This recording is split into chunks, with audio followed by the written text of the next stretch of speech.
저는 오늘 본문 말씀을 근거로 하여서 무죄한 피가 흐르지 않도록 이라는 제목으로 여러분과 함께 은혜 나누길 원합니다. 오늘 본문에서는 도피성 제도에 대해서 말씀을 해주고 계시는데, 이 도피성은 민수기 35장과 또 신명기 4장에서 이렇게 먼저 지정된 바가 있습니다. 특별히 본문에서는 도피성의 구별하는 방법과 도피성을 지정할 때 유의사항 등 새 도피성에 지정할 것을 말씀해 주고 있는데요, 오늘 본문 1절과 2절의 말씀을 같이 함께 보겠습니다. 시작. 내 하나님 여호와께서 이 여러 민족을 멸절하시고 내 하나님 여호와께서 그 땅을 내게 주심으로 내가 그것을 받고 그들의 성읍과 가옥에 거주할 때에 내 하나님 여호와께서 내게 기업으로 주신 땅 가운데에서 새 성읍을 너를 위하여 구별하고. 아멘. 이제 모세는 너희 이스라엘 백성들이 가나안 땅에 들어가게 되면 새 성읍을 구별하여서 살인자들을 위한 그런 도피성을 삼도록 명령하고 있습니다. 이런 도피성에 대한 규례는 성경 다른 곳에서도 말씀해 주고 있는데요, 출애굽기 21장 12절 13절에 사람을 쳐 죽이는 자는 반드시 죽일 것이나 만일 사람이 고의적으로 한 것이 아니라 나 하나님의 사람을 그의 손에 넘긴 것이면 내가 그를 위하여 한 곳을 정하리니 그 사람이 그리로 도망할 것이며. 전혀 고의성 없이 부지 중에 살인한 자에 대하여서 극형에 처하거나 또 죽은 사람의 가족이나 친척들이요 이런 의도 없이 살인한 것을 이해하지 못하고 복수의 대상이 되지 못하도록 또 서로 보복의 악순환이 되지 않기 위하여서 예수님께서, 우리 주님께서는 바로 이 도피성의 제도를 제정하여서 의도 없이 살인한 자의 생명을 보존케 하는 것을 볼 수 있습니다. 인간 역사상 살인자를 좋게 보는 사회는 존재하지 않았을 것입니다. 그런데도요, 놀랍게도 주님께서는요 사람을 죽인 자에 대한 배려도 잊지 않은 것을 볼 수 있습니다. 그런데 이런 살인자도 배려받을 자격이 되는 것은 의도하지 않는 사고로 다른 사람을 죽이게 한 경우입니다. 오늘 본문 우리 4절과 5절 말씀 같이 한번 보겠습니다. 시작. 살인자가 그리로 도피하여 살만할 경우는 이러하니 곧 누구든지 본래 원한이 없이 부지 중에 그의 이웃을 죽인 일, 가령 사람이 그 이웃과 함께 벌목하러 산림에 들어가서 손에 도끼를 들고 벌목하려고 찍을 때에 도끼가 자루에서 빠져 그의 이웃을 맞춰 그를 죽게 함과 같은 것이라. 이런 사람은 그 성읍 중 하나로 도피하여 생명을 보존할 것이니라. 이런 도피성의 제도는 우리 인간의 힘으로는 도저히 저항하거나 막아낼 수 없는 그런 제약으로 인하여서 죽을 수밖에 없는 우리 인생 가운데에 유일한 피난처이신 예수 그리스도께 피신하여 그분의 은혜 아래 있으면 구원을 얻게 되는 하나님의 구속의 진리를 예표해 주고 있습니다. 오늘날에도 원치 않는 제도로 인하여서 죽을 수밖에 없는 우리 인생 가운데에 유일한 구원의 길을 주님께서 말씀해 주십니다. 요한복음 3장 16절에 하나님이 세상을 이처럼 사랑하사 독생자를 주셨으니 이는 그를 믿는 자마다 멸망하지 않고 영생을 얻게 하려 하심이라. 아멘. 우리는 이 땅에서 살아갈 때에 죽음이라는 것, 두려움과 내 마음을 불안하게 만드는 것, 이러한 것들은 내 스스로 해결할 수 없는 것들이기에 주님께로 우리는 나아가야 되는 것이죠. 사랑하는 여러분, 우리 인생의 도피성 없이는 주님과 함께하지 않는 우리의 모습들은 죄악들로 영원한 죽음 가운데에 죄된 모습들로만 남아지는 그런 인생이었지만, 우리는요 주님의 은혜로 이렇게 주님과 함께 예배드리며 찬양하며 기도하며 참된 자유를 허락해 주신 그 주님의 그 넓으신 사랑에 참된 평화를 누리게 되시길 바랍니다. 오늘 본문 3절 말씀 같이 한번 봅니다. 시작. 내 하나님 여호와께서 내게 기업으로 주시는 땅 전체를 세 구역으로 나누어 길을 닦고 모든 살인자를 그 성읍으로 도피하게 하라. 본문에서 이스라엘 땅을 세 구역으로 나누어서 그리고 그 길을 닦고 모든 살인자를 그 성읍으로 도피하게 하라 라고 말씀해 주고 계십니다. 이는 도피성으로 이르는 그 길이 빨리 갈수록 그것을 단축하게 함으로써 잘 닦고 피신해야 할 사람이 있다면 그 죽음을 면케하기 위함이었는데요. 이런 도피성의 제도는 언제든지 실수할 수 있는 인간의 연약함을 잘 아시는 주님께서 아버지의 국률하심을 잘 표현해 주고 있는 것입니다. 이것이 하나님 아버지의 마음이라는 것입니다. 출애굽기 33장 19절에 나는 은혜 베풀 자에게 은혜를 베풀고 국률이 여길 자에게 국률을 베푸느니라. 거룩하신 하나님 앞에서요, 죄인일 수밖에 없는 우리 인간은요, 하나님의 국률하심이 없다면 이 땅에 아무도, 아직도 살아남을 것이 아무도 없지만 우리는요, 하나님의 국률하심으로 그리스도 안에서 죄 사함을 받았을 뿐만 아니라 우리에게 베풀어 주신 그 사랑을 지키며 영원한 생명의 길로 믿음으로 담대히 나아가는 저와 여러분들이 되시기를 바랍니다.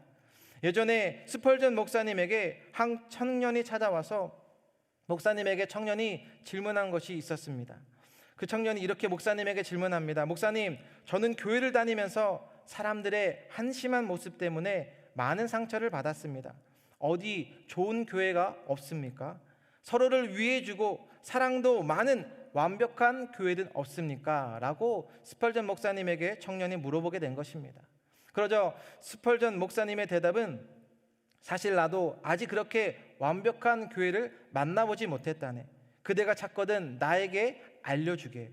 그렇게 청년에게 말을 한 뒤 실망한 청년은 돌아가려고 할 때에 스펄전 목사님이 그 청년에게 다시 이야기를 합니다. 이복에 그런 교회를 발견하게 되거든 한 가지 부탁하고 싶네. 완벽한 교회를 찾거든 자네는 그 교회를 다니지 말게나. 당신이 그 교회에 다니는 순간 그 교회는 더 이상 완벽한 교회가 될 수 없으니까. 사랑하는 여러분, 교회 와서도요, 내 자신의 신앙과 내 모습은 보지 못한 채 다른 사람들을 향하여서 판단자의 모습으로 우리는요, 주님의 자리로 올라갈 것이 아니라 내게로 맡겨진 그 부서와 또 나에게 맡겨진 그 순원에 들어갈 때 나를 통하여서 완벽해지는 것이 아니라 오히려 불완전하게 될 수 있음을 여러분 스스로 깨달으셔야만 합니다. 완전해질 수 있는 길은 예수님 밖에, 우리 구원의 유일한 길은 바로 어떠한 분인지를 성경은 우리에게 분명히 말씀해주고 있다는 것입니다. 요한복음 14장 6절에 예수께서 이르시되 내가 곧 길이요 진리요 생명이니 나로 말미암지 않고는 아버지께로 올 자가 없느니라. 사랑하는 여러분, 이 영적인 도피성, 우리들로 하여금 구원의 길로 인도해 주시는 그 길에 있어서 우리의 사랑하는 여러분들의 역할이 있음을 성경은 우리에게 말씀해 주고 있다는 것입니다. 이 땅에서 구경만 하다가 천국에 갈 수 있는 것이 아니기 때문에 마태복음 7장 21절에 나더러 주여 주여 하는 자마다 다 천국에 들어갈 것이 아니요 다만 하늘에 계신 내 아버지의 뜻대로 행하는 자라야 들어가리니라. 그것은 내가 얼마나 이 교회에서 낮아지고 있는 것인가. 저는 우리 교회에 와서 참 많은 은혜를 받는 것이 있습니다. 우리 직분자들이여 예수님의 모습처럼 낮아지는 모습, 다른 우리 신앙의 모습들 우리 자녀들에게 본이 되어주고 계실 때 우리 권사님과 장로님들을 통해서 많은 깊은 은혜를 경험하고 있습니다. 교회에서 과연 주님의 길을 어떻게 준비해야 되는지 여러분들에게 한번 여쭤보겠습니다. 보기가 있습니다. 한번 여러분 대답해 보세요. 1번, 교회에서는 내가 높아져야 한다. 2번, 교회에서는 내가 낮아져야 한다. 대답 안 하신 분은 언제든지 높아질 수 있다는 건가요? 몇 번의 신앙생활을 여러분 하고 계신지요? 아예 높아져서 철저하게 주님께 훈련을 받으시든지 아니면 낮아지셔서 이 땅에서도 하나님의 나라를 누리며 체험하는 그런 선택은 여러분들에게 달려 있습니다. 왜냐하면 주님께서는 가장 낮은 곳에서 태어나셨고 마태복음 20장 28절에 인자가 온 것은 섬김을 받으려 함이 아니라 도리어 섬기려 하고 자기 목숨을 많은 사람의 대속물로 주려 함이니라. 우리 주님께서요 그 섬김의 본을 보여주셨기 때문이라는 것입니다. 나는 과연 주님께서 다시 오실 그 길을 잘 닦고 준비되는 그러한 삶을 살아가고 있는가? 오늘 여러분 주님 앞에 기도하면서 나의 신앙을, 나의 모습을 점검해 보셨으면 좋겠습니다. 주님께서 여러분들에게 무엇을 말씀하시는지 우리 모두는요 주님의 음성을 듣기를 원하고 있습니다. 그런데 그 음성이 먼저는 하나님의 나라를 위하여서 무엇을 내가 응답받고 싶은 것인가? 내가 오늘도 주님 앞에, 말씀 앞에, 하나님 앞에 진실하셔야 합니다. 여러분, 말씀 앞에 철저히 내 모습을 깨달아져야만 나의 심령 깊은 곳에 하나님의 말씀이 새겨지고 삶으로 주님 앞에 드리며 믿음으로 나아갈 수 있게 되는 것이죠. 오늘도 주님께서는 내 중심을 보시고 나의 생명도 귀하듯이 하나님께서는요, 모든 생명을 귀하게 여기는 것을 말씀을 통해서도 깨달을 수가 있습니다. 오늘 본문 14절 말씀 우리 다 같이 한번 봅니다. 시작. 내 하나님 여호와께서 내게 주어 차지하게 하시는 땅, 곧 내 소유가 된 기업의 땅에서 조상이 정한 내 이웃의 경계표를 옮기지 말지니라. 이 말씀은 자신의 경계 이상의 것을 넘보지 말고 자기 자신의 분수를 지킬 줄 알아야 하는 교훈을 주고 있는데요. 왜냐하면 성경에서는 자기 분수에 지나는 행위로 징계를 받고 멸망에 처해진 것들을 많이 볼 수 있습니다. 첫 조상인 아담도 선악과를 따먹고 죄의 굴레를 뒤집어 쓰게 되었고, 이스라엘의 초대왕 사울도요, 정도를 넘는 그 행위 때문에 결국 왕의 직분도 빼앗기는 불행에 처해져야만 했습니다. 사랑하는 여러분, 오늘 말씀을 통하여서 지금 우리는 무엇을 얻기 위하여서 힘쓰고 수고하며 주님 앞에 나아가고 계신지, 혹시 이 세상에서 썩어 없어질 것들 때문에 힘쓰고 고민하고 계시지는 않으신지요? 이 세상을 살아가지만 여러분들이요, 영원한 것을 붙잡을 수 있게 되셔서 디모데후서 6장 17절의 말씀처럼 내가 이 세대에서 부한 자들을 명하여 마음을 높이지 말고 정함이 없는 재물에 소망을 두지 말고 오직 우리에게 모든 것을 후히 주사 누리게 하시는 하나님께 두며, 이 세상에 이 땅의 것들로 아무리 많은 것들을 차지한다 한들 정함이 없는 것들, 내 마음을 빼앗기는 그러한 인생이 아니라 오늘도 주님 앞에 하나님께 소망을 두셔서 여러분 천국 시민권자답게 주님께 더 가까이, 주님 오실 때까지 주님의 길을 잘 준비하는 저와 여러분들이 되시길 주님의 이름으로 축원드립니다. 기도하겠습니다. 사랑의 주님, 죽을 수밖에 없는 우리 인생 가운데에 하나님 예수 그리스도의 그 사랑, 아버지 십자가의 은혜를 우리에게 경험케 하여 주시고, 하나님 오늘도 우리에게 말씀해 주시는 이 도피성 구원의 그 궁줄의 하나님의 은혜, 넓으신 아버지의 마음을 깨닫게 해주신 주님 하나님 감사합니다.